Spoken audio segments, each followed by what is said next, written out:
গ্রামের চিরসবুজ নয়নাভিরাম দৃশ্য দেখে চোখ জুড়ায় যে কারো।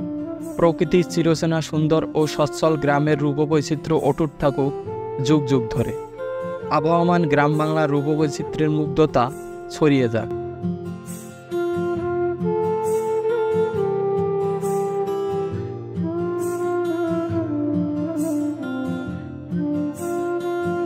বর্তমানে ধানের মৌসুমে গ্রামের মেঠোপথগুলোতে ধান শুকানোর ব্যস্ততা অনেকটাই বেড়েছে।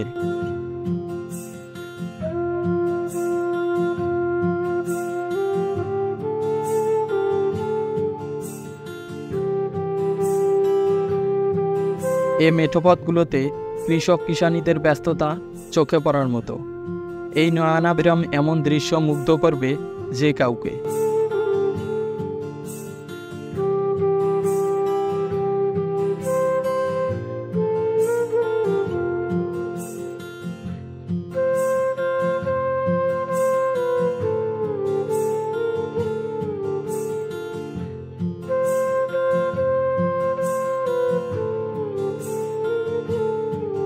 পুরো সড়কটি জুড়েই দখল করে নিয়েছে তারা।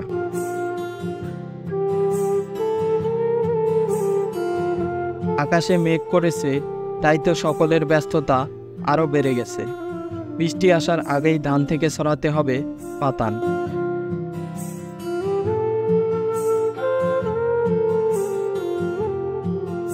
এরপরে নিয়ে যেতে হবে বাড়িতে।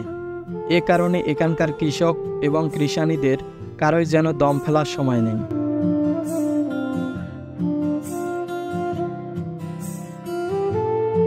সবাই নিজ নিজ কাজে ব্যস্ত। গ্রামগুলোর এই সড়কের এমন সৌন্দর্য দেখে মন ভরে যাবে যে কাউরে।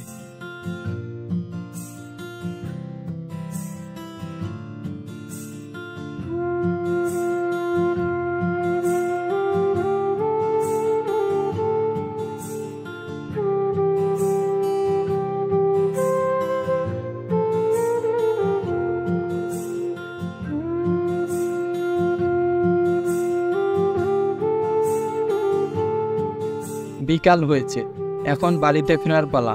তাই তো গবাদি পশুকে সকালে নিয়ে এসেছিলেন মাঠে, সেই মাঠ থেকে আবার নিয়ে যাচ্ছেন বাড়িতে।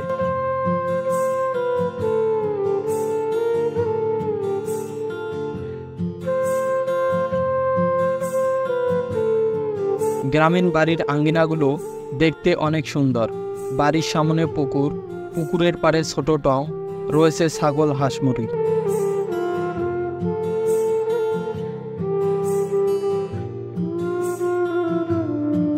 বাড়ির সামনে পুকুরে হাঁসের এই জলখেলি দেখতে অনেক ভালো লাগে।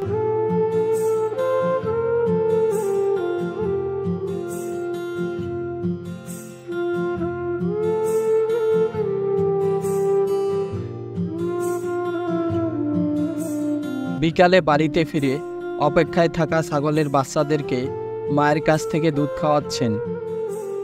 3টি বাচ্চা হওয়ায় একটি বাচ্চাকে ধরে রেখে বাকি দুটিকে খাওয়াচ্ছেন। বাকি দুটির খাওয়া হলে আবারও অন্য আর একটি বাচ্চাকে খাওয়ানো হবে।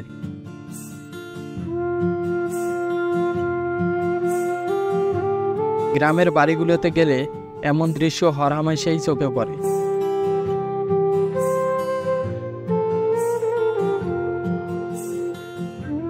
বাড়ির সামনে টঙ্গে সকলে মেতে উঠেছেন খোশ গল্পে।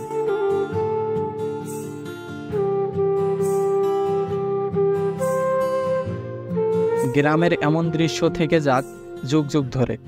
বাংলার রূপ ও বৈচিত্র্য আমাদেরকে মুগ্ধই করে যাবে।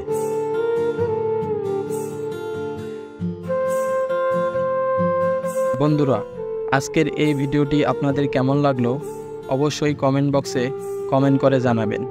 সকলে ভালো থাকবেন, সুস্থ থাকবেন। ধন্যবাদ।